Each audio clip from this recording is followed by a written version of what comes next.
Então, pessoal, bom dia, boa tarde, boa noite para quem estiver assistindo aí. Essa vai ser uma aula gravada, tá? Ela vai ser de maneira assíncrona, porque eu tive alguns problemas com o computador. Infelizmente, não pude estar com vocês na terça-feira à noite, tá bom?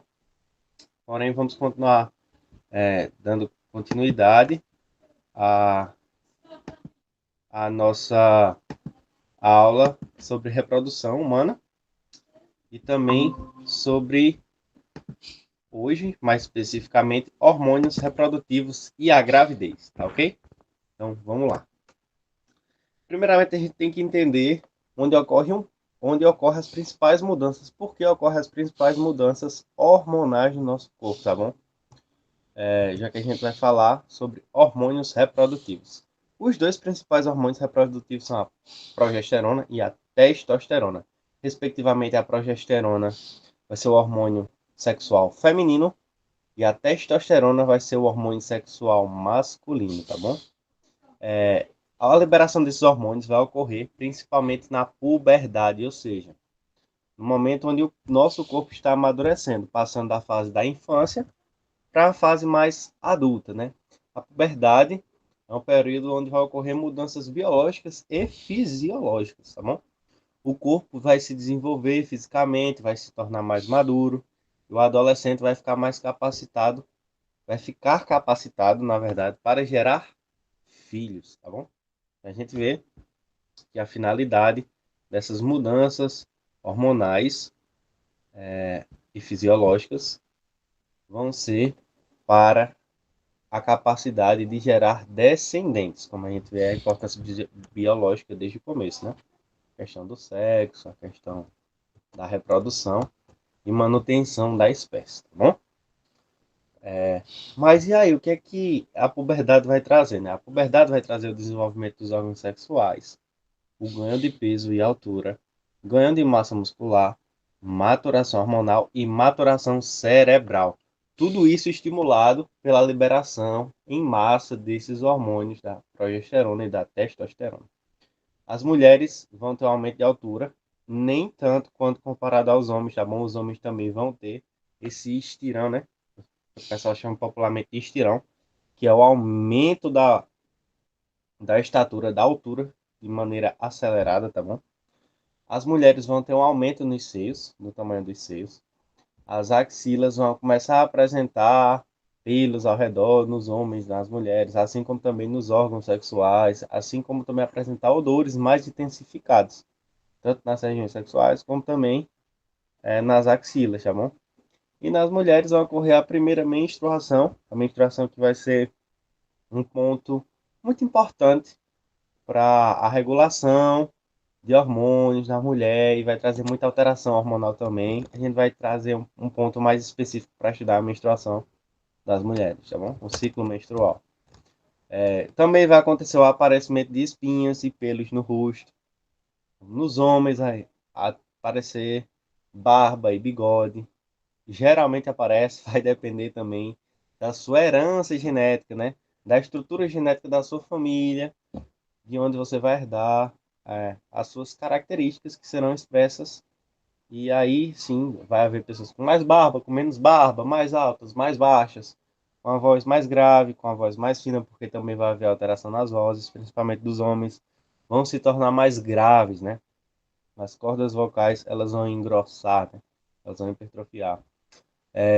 Vai ter aumento também do pênis e do testículo, tá bom? Aumento no tamanho dos órgãos sexuais, ok? E tudo isso vai ser, vai acontecer de maneira regulada pela sua predisposição genética também, tá bom? Continuando aqui. Dois hormônios muito importantes, o FSH e o LH, tá bom? O FSH conhecido como hormônio folículo estimulante e o LH conhecido como hormônio luteinizante. Lembrem muito bem desses nomes, porque eles vão ser importantes para entender um pouco mais sobre a liberação desses hormônios, tá bom? As mudanças fisiológicas começam a ocorrer entre 11 e 14 anos ali na adolescência, na pré-adolescência e adolescência, tá? Nos homens, o FSH e o LH vão agir sobre os testículos estimulando a produção da testosterona. Ou seja, a gente vê que o órgão dos testículos é muito importante para a produção da testosterona, tá bom? Já que esses dois hormônios vão agir sobre esse órgão, e esse órgão tem a capacidade de produzir o hormônio da testosterona, tá beleza?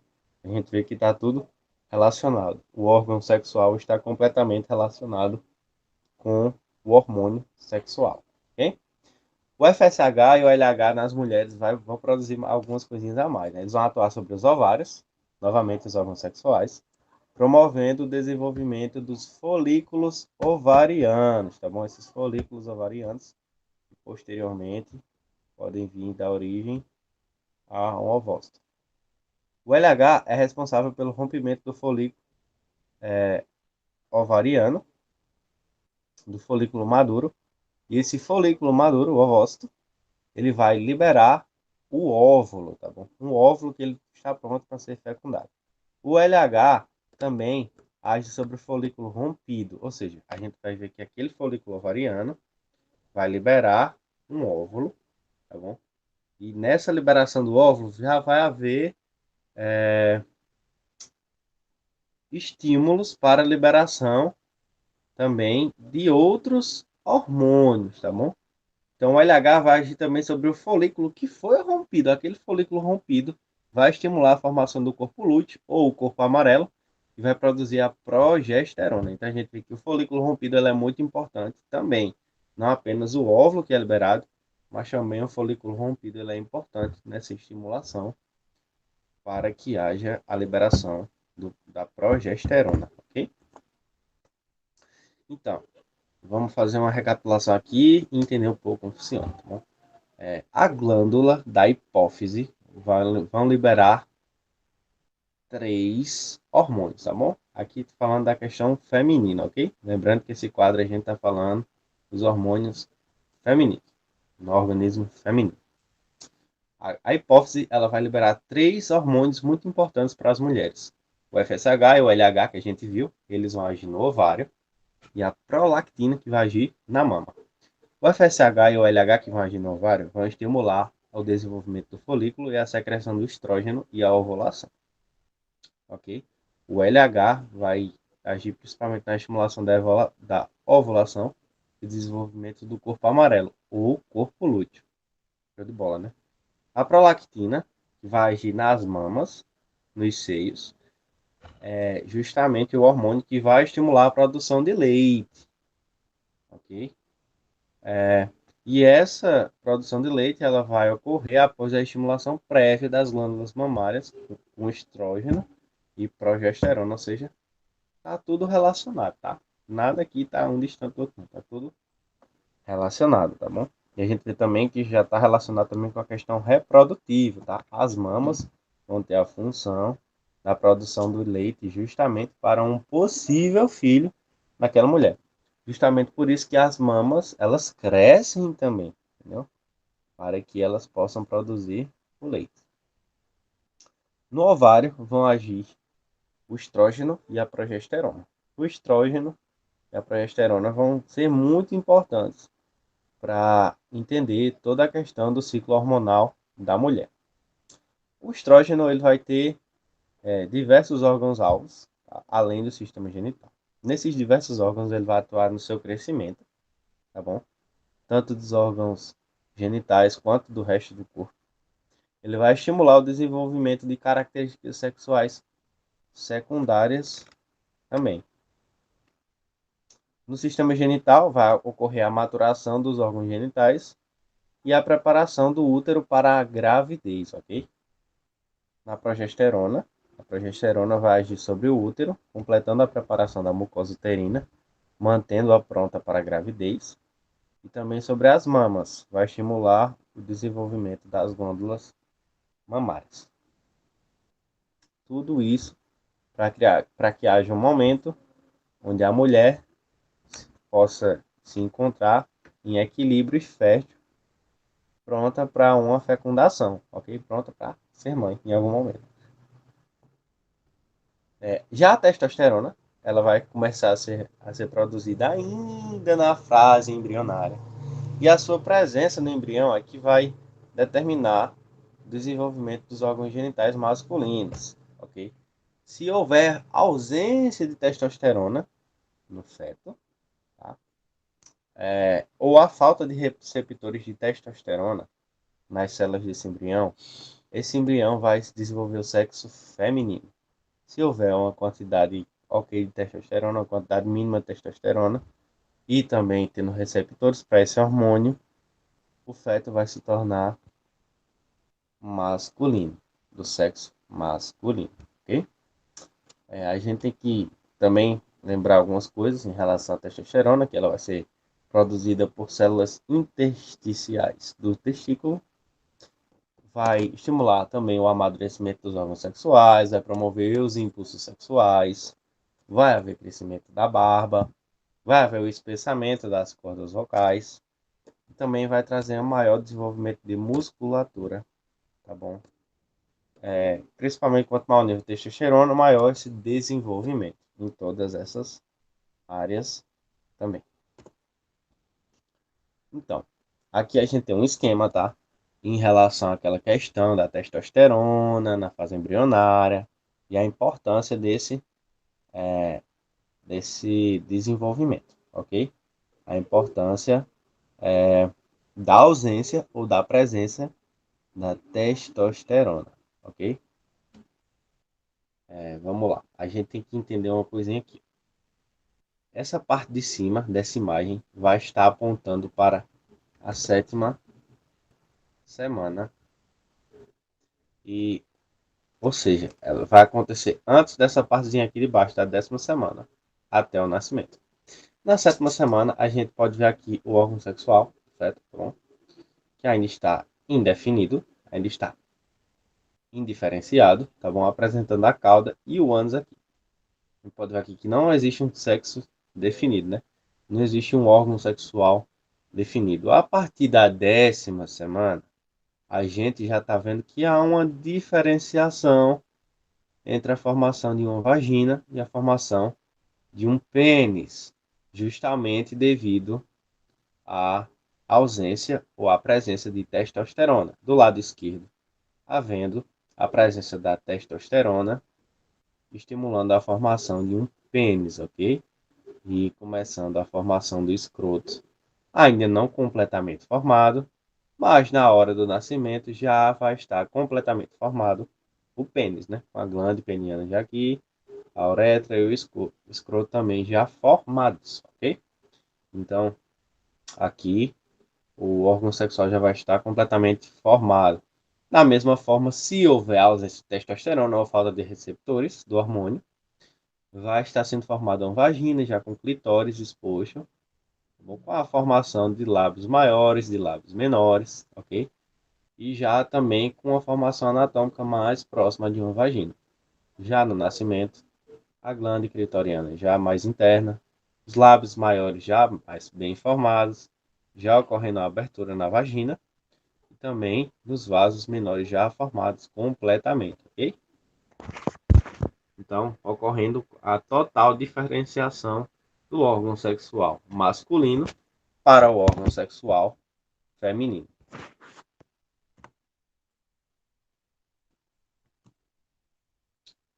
Continuando, a gente falar um pouco sobre o ciclo menstrual também, agora que a gente já viu, sobre essa diferenciação sexual, advinda também dos hormônios sexuais, tá? E o ciclo menstrual é muito importante para a mulher, porque geralmente, na verdade, ele é lembrado mais pela questão apenas usual de saber, quando é que a mulher está fértil, quando a mulher está infértil, tá? Quando seria um período mais seguro para ela fazer sexo sem engravidar, ou então quando seria o melhor período para ela buscar a gravidez, tá bom? Então a gente tem que entender que essa fase reprodutiva da mulher, ela vai durar aproximadamente até os 50 anos, isso vai variar muito de mulher para mulher também, geralmente até os 40. A partir dos 40 já começa a haver gravidez de risco, então não é mais tão recomendável que a partir dos 40 anos as mulheres continuem a ter filhos, na maioria das vezes até elas passam a ser inférteis a partir dos 40 anos também. Então, a gente tem que compreender que esse período do ciclo menstrual da mulher vai variar um pouco, tá bom? Alguns vão trazer 28 dias em média, mas varia entre 26 a 38 a 32 dias, por isso fica ali entre 28 e 30 dias em média para o ciclo menstrual ocorrer completamente, tá bom? O organismo feminino ele vai se preparar para uma possível gravidez, produzindo óvulos e desenvolvendo o revestimento da parede uterina. O endométrio ou seja, o endométrio para a eventualidade de receber o embrião, tá bom? É muito importante esse desenvolvimento da parede uterina, justamente porque vai ser lá onde o óvulo vai ficar preso, tá bom? Na verdade, ele ficar preso não é o melhor termo, mas onde o óvulo vai se acoplar para estar fecundado e vai ocorrer o crescimento do feto no útero. Se não ocorre a fecundação, esse revestimento da parede uterina ele vai sofrer uma descamação e vai ser eliminado posteriormente pela vagina na época da menstruação. O período menstrual ele vai durar de 3 a até 7 dias, ocorrendo todo mês, ok? A gente vê que essa tabelinha aqui, né, como conhecida, ela está sendo uma tabelinha bem simples, tá? Apenas apontando o período infértil, o período fértil e o período da menstruação.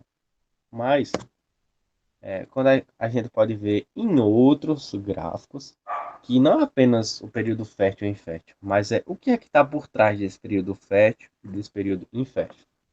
E é muito importante atestar para os níveis hormonais dentro desse ciclo hormonal, tá bom? Do dia 1 ao dia 6 ou ao dia 7 vai ser a fase folicular, vai ser o momento de menstruação da mulher, tá bom? Vai ser onde o folículo primário ele vai ser formado, ele vai ser na óvulo, e aí ele vai crescer até o momento da onde vai ocorrer a ovulação. Porém, até o dia 6 ou 7 desse gráfico aqui, vai ocorrer a menstruação. Aí a gente pode ver que o estrogênio ele vai subir um pouco, o nível no ovário ele vai subir um pouco do estrogênio, porém, a partir da menstruação ele vai descer e vai se manter numa subida constante depois da menstruação. Se a gente for dar uma olhadinha da fase do dia 7 ao dia 14, que é onde vai ocorrer esse aumento do estrogênio, vai ser a fase ovulatória. E se a gente olhar aqui, do 7 ao dia 14, vai ser um momento fértil para a mulher, entendeu? Então, esse crescimento do estrogênio vai estar acontecendo na fase fértil, na fase proliferativa na mulher. E a mulher, ela vai estar ovulando, tá? Até o dia mais ou menos 14 ao dia 15 desse mês, ou seja, na metade desse ciclo, vai ocorrer, geralmente isso é apenas uma média, tá bom?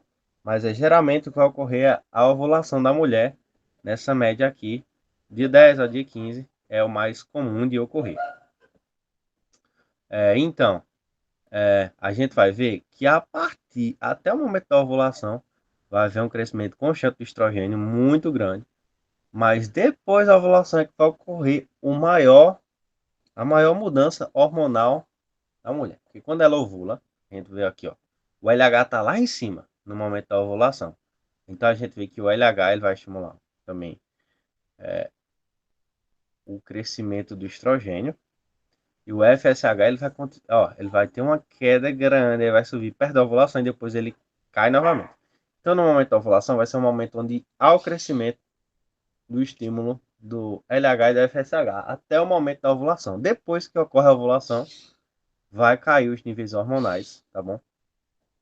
Tanto o FSH quanto o LH vão ter uma queda brusca e isso vai ocasionar muitas mudanças nas mulheres, tá bom? Isso vai ocasionar... Enfim, cada mulher vai ter uma forma de reagir diferente, mas vai ocorrer a formação do corpo lúteo. A partir dessa ovulação vai ocorrer a formação do corpo lúteo. ok? E antes que esse corpo lúteo ele vá se tornar um ciclo ovariano, até um corpus albicans, não estou conseguindo ler, tá pequenininho aqui. Antes que ele vá diminuindo, olha o que ocorre aqui. Ocorre um aumento muito grande da progesterona, que até agora vinha em baixa. Ocorre um aumento da inibina e ocorre abaixo do estrogênio. A gente vê aqui que a partir da formação do corpo lúteo, esse corpo lúteo ele vai estimular em grande nível a progesterona, que vai agir principalmente na fase lútea da mulher. Ou seja, parte desse momento vai ser a mulher vai estar fértil, mas chegando no final dele, a mulher vai estar infértil. E é justamente a progesterona que vai trazer o estímulo do sangue, vai trazer a preparação para que o órgão feminino esteja pronto para novamente entrar nesse ciclo e novamente ovular e novamente estar fértil para a reprodução. Pode ter ficado um pouquinho confuso, tá? Mas eu vou trazer um vídeo agora que vai explicar de maneira bem simples essa questão do ciclo hormonal de cada fase. E a gente pode entender melhor até o ciclo da mulher, tá bom? Vou estar dando uma paradinha aqui na apresentação do slide e vou estar apresentando para vocês agora um vídeo sobre a menstruação, ok? O ciclo menstrual. Tinha aberto o link aqui, mas ele fechou. Não entendi por quê.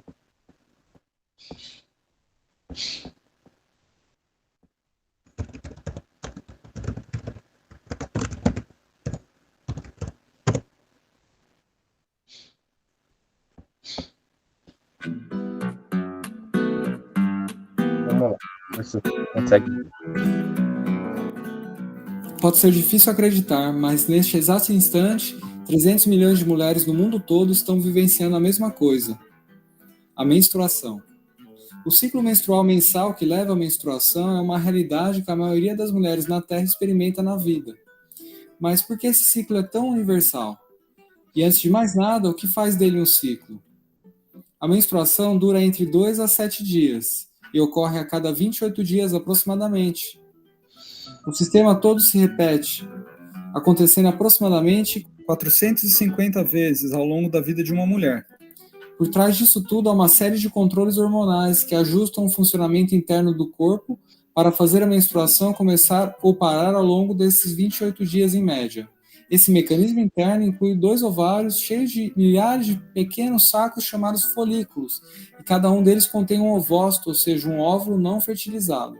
Na puberdade, os ovários abrigam mais de 400 mil óvulos, mas liberam apenas um por mês, o que pode resultar na gravidez ou na menstruação. Eis aqui como esse ciclo se desenvolve. Todo mês, iniciando-se na puberdade, a glândula pituitária, secretora de hormônios, começa a liberar 2 substâncias no sangue, o hormônio folículo estimulante e o hormônio luteinizante. Quando chegam aos ovários, eles estimulam o crescimento e a maturação dos folículos. Os folículos reagem liberando estrógeno. Os folículos crescem e os níveis de estrógeno chegam ao pico, inibindo a produção de FSH e dizendo à pituitária para liberar mais LH. Isso faz com que apenas um ovócito mais maduro de um dos ovários rompa o folículo e atravesse a parede uterina. Isso se chama ovulação e normalmente acontece de 10 a 16 dias antes de iniciar a menstruação. O minúsculo ovócito se move pela tuba uterina e a gravidez somente acontece se o óvulo for fertilizado por um espermatozoide, nas 24 horas seguintes. Enquanto isso, o folículo agora vazio começa a liberar progesterona, outro hormônio que diz ao revestimento uterino para se encher de sangue e nutrientes, na preparação para um óvulo fertilizado que poderá ser implantado e crescer. Se ele não for implantado, em poucos dias os níveis de progesterona e de estrógeno despencam. O revestimento do útero é interrompido e começa a se degenerar e acaba sendo expelido. Sangue e tecido deixam o corpo formando a menstruação. O útero pode levar até uma semana para limpar o conteúdo não utilizado. Depois do que, o ciclo começa de novo. Logo depois, os ovários começam a secretar estrógeno de novo e a mucosa uterina fica espessa, se preparando para acomodar um ovo fertilizado ou para eliminá-lo. Os hormônios estão no controle dessas atividades, liberando as quantidades ideais no momento certo. O ciclo continua, transformando cada dia e cada semana num marco do percurso para a gravidez ou a menstruação. Apesar de tudo parecer funcionar como um relógio, há espaço para variação. Afinal, cada mulher e seu corpo são únicos. O ciclo menstrual de cada uma ocorre em momentos diferentes do mês, a ovulação em pontos variados do ciclo, e algumas menstruações duram mais do que outras. A menstruação começa e termina em diferentes momentos da vida, para diferentes mulheres também. Em outras palavras, variações entre menstruações são normais. Apreciar essas diferenças e aprender sobre esse processo pode empoderar as mulheres, dando-lhes as ferramentas para entender e tomar conta de seu próprio corpo. Dessa forma, elas são capazes de integrar esse pequeno ciclo em um ciclo de vida muito maior.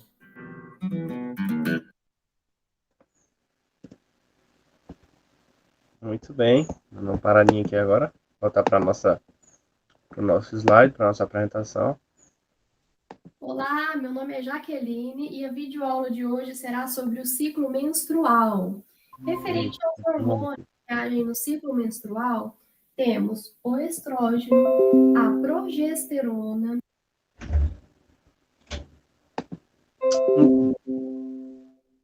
Continuando a nossa aula, já tendo visto a questão do ciclo menstrual, já tendo visto toda essa importante dos hormônios dentro do ciclo menstrual, e fazendo o adendo que foi feito no vídeo no final, né? De que cada mulher vai ter um ciclo menstrual diferente, cada mulher vai se portar de forma diferente desse ciclo menstrual. Muitas sentem dores, muitas sentem desejos. Geralmente a mulher come mais chocolate e tal, enfim. Nesse momento, né? Até a piada do doce e tal, mas tudo isso também é estimulado por hormônios, tá? Tudo isso também é importante, isso vai alterar questões fisiológicas também. Da mulher, que pode aparentar estar em um estresse maior nesse momento. E o doce, né? O chocolate, por exemplo, ele vai estimular a endorfina e tal. Vai ter um nível de gordura maior, isso vai trazer um prazer maior, isso vai baixar o nível de estresse da mulher, por exemplo. Entendeu? Como aconteceria de maneira normal. E é muito importante entender e respeitar o ciclo menstrual da mulher, é algo natural, é algo muito importante que acontece, as mulheres merecem ser respeitadas, porque é um momento também difícil delas, tá? E, e ele deve ser entendido e respeitado e compreendido por todos também, ok? Então, passando para a questão da gravidez e do parto, que tá estritamente relacionada também com essa questão hormonal, já que é o ponto principal, né? É o ponto onde tudo vai culminar, é a questão da gravidez e do parto. Toda essa mudança na vagina, desde a estimulação até a formação do ovócito para liberar o óvulo, é tudo para que ocorra uma gravidez, a partir da fecundação e da nidação, ok? A fecundação vai ocorrer no terço inicial da tuba uterina, nas primeiras 24 horas após a ovulação, ok? Então, a partir depois que a mulher ovula, ok? Nas próximas 24 horas, esse óvulo ele pode ser fecundado, e essa fecundação ela vai ocorrer geralmente no terço inicial da tuba uterina. A nidação vai ser o processo de implantação do óvulo fecundado no endométrio, ou seja, a gente está vendo aqui nesse esqueminha, nessa foto, não sei se vocês estão vendo o mouse aí, acredito que sim. Vai ocorrer a ovulação, tá? Aqui é o ovário. Esse óvulo vai ser liberado e esse óvulo vai percorrer toda a tuba uterina até chegar no terço inicial da tuba uterina, onde ele pode ser fecundado. E se fecundado, pode ocorrer aqui a nidação no endométrio, já no útero, né? A nidação é justamente a implantação do óvulo fecundado no endométrio, ok? E a partir desse endométrio, o zigoto vai passar pelas clivagens, né? Em blastocisto, já a gente já pode ver aqui, é o trofoblasto, né? Que vai ser essa camada de células que vai proteger. Blastocisto, a blastocela vai ser essa camada interna, que promove, onde vai ocorrer o crescimento. onde vai ocorrer diversas divisões celulares para o crescimento e desenvolvimento desse blastocisto até se tornar uma mórula. E essa mórula ela vai continuar se multiplicando e multiplicando e multiplicando, ok?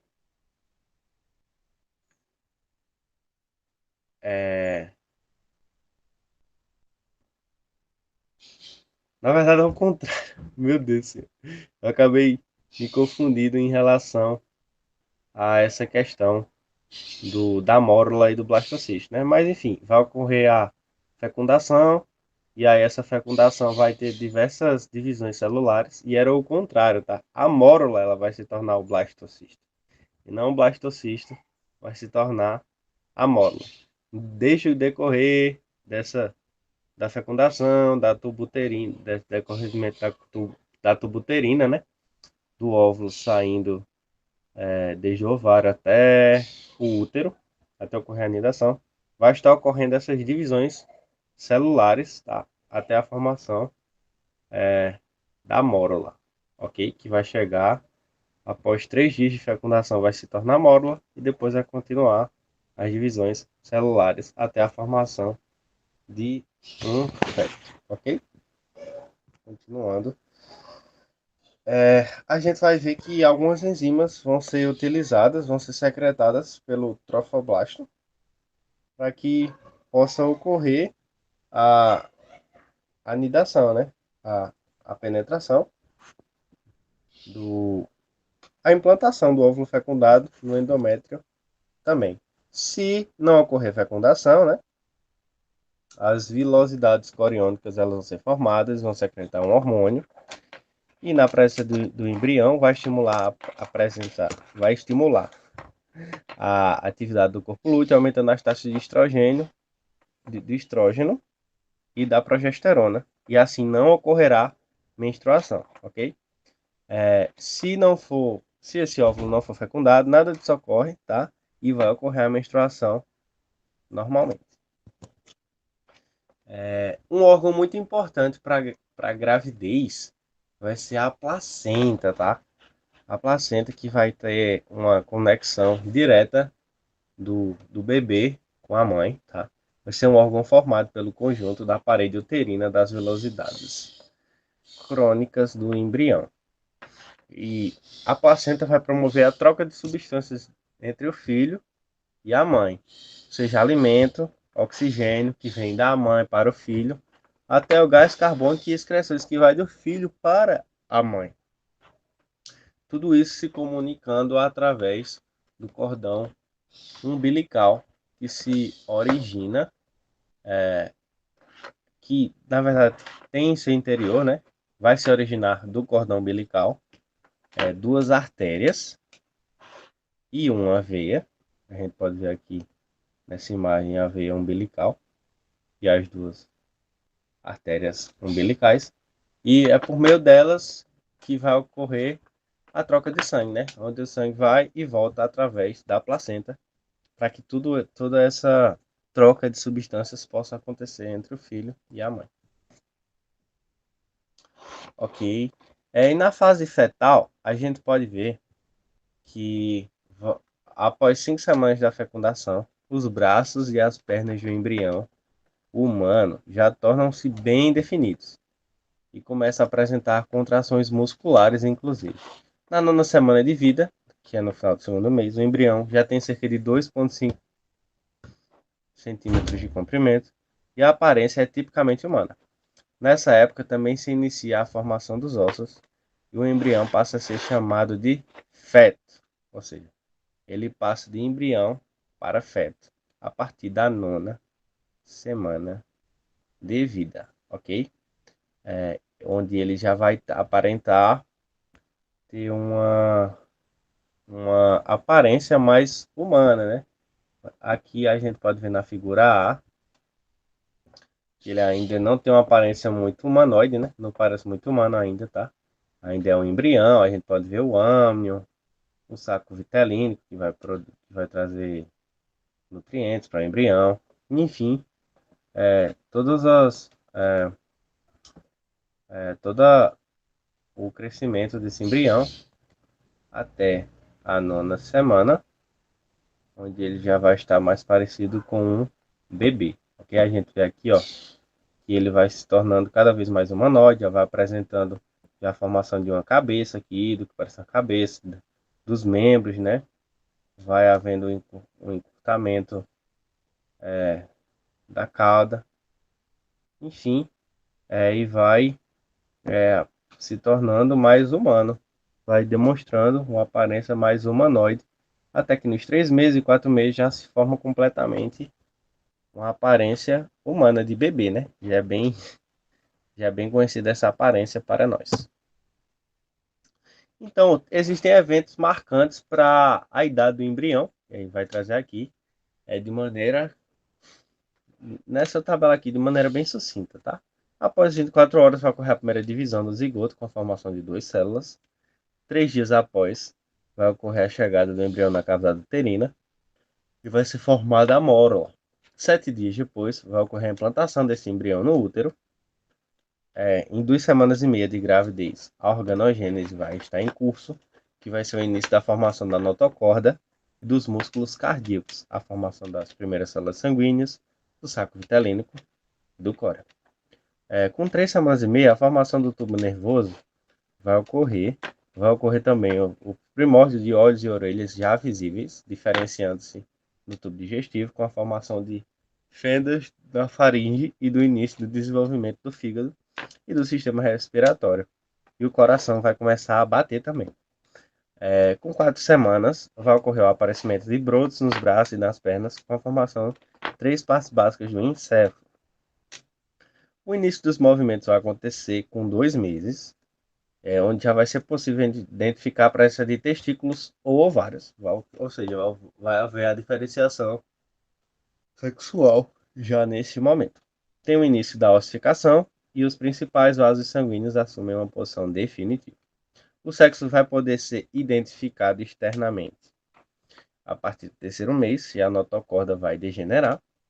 A face do embrião assume uma aparência humana apenas com 4 meses, de 3 a 4 meses, na verdade. No terceiro trimestre, os neurônios tornam-se mielinizados e vai ocorrer um grande crescimento do corpo. E depois de 9 meses, de 266 dias de gravidez aproximadamente, ou em média, vai ocorrer o nascimento dessa criança, desse bebê, dessa pessoa, ok? Uma curiosidade muito interessante é que o útero da mulher, ele vai aumentar muito, então, mas muito, para caber esse bebê lá dentro, tá bom? Esse outro corpo lá dentro, tá? O útero ele vai poder se expandir cerca de 500 vezes do seu tamanho normal ao longo de toda a gravidez.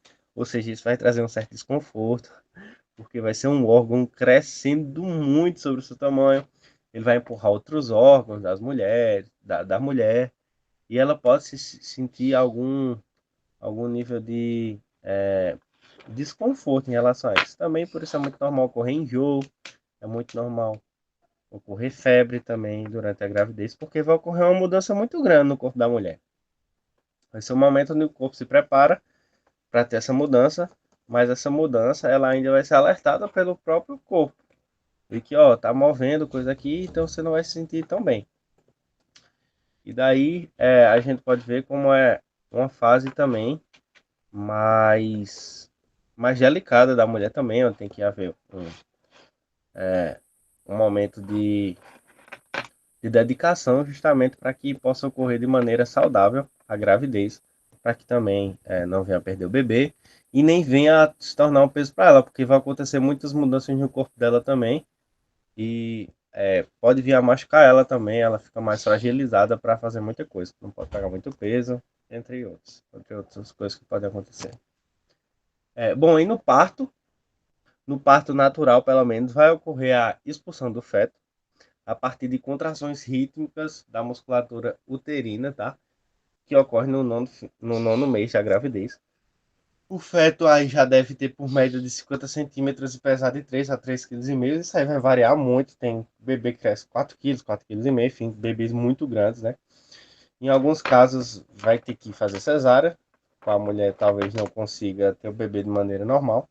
O colo do útero vai se dilatar e a musculatura uterina vai se contrair, induzida pela ocitocina, ou seja, vai continuar ocorrendo essa contração rítmica e o corpo vai fazer um movimento para expulsar esse bebê após a bolsa amniótica se romper, né? Que aí o líquido vai estar vazado pela vagina. E o feto gradualmente vai ser empurrado para fora do útero por essas contrações uterinas de maneira natural. Porém, vai ser um esforço muito grande que vai causar muita dor. E a vagina ela vai ir se dilatando, se dilatando, se dilatando, permitindo que esse bebê saia, né? Lembrando que a vagina é um músculo elástico, né? Então, tipo, ela vai crescer, né? Ela vai se dilatar para que o bebê saia de maneira natural e segura, mas depois ela vai voltar ao seu tamanho normal, tá bom? Da mesma forma, o útero também. E a gente pode estar vendo aqui a representação em fotos, né? Do momento do parto, onde o bebê vai ser expulso, né? Enfim, hoje em dia a gente já tem vários métodos de fazer o parto natural, os médicos vão ajudar e vai ser um movimento natural do bebê sair. Às vezes o bebê não está na posição tão correta para sair, tem que ter o auxílio do médico, mas o natural é ocorrer dessa maneira que está na imagem, né? O bebê em posição fetal, com a cabeça para o virada para o lado da vagina do útero, a cabeça primeiro a sair, e o bebê nasce, né? Posteriormente, vai ocorrer também a expulsão da placenta, que vai estar ligado ao cordão umbilical do bebê. E por fim, é isso, tá? A nossa aula de hormônios e de gravidez termina por aqui. Eu espero que, mesmo com esse atraso, vocês possam ter entendido e aprendido um pouco mais sobre os hormônios e sobre a gravidez. Ia ser muito mais legal ter essa aula de maneira síncrona. Novamente, eu peço desculpa, né? Ia ser uma aula bem mais interativa. Tem muitas dúvidas para tratar sobre isso. Mas eu conto com a compreensão de todos. E muito obrigado pela atenção, ok? Se vocês tiverem dúvidas, estamos disponíveis para vocês trarem nossas dúvidas no grupo do WhatsApp. E também no nosso privado, tá? Quem se sentir mais à vontade, não se sentir à vontade de falar no grupo, quiser falar no privado, pode falar, tá bom? Então ficamos por aqui.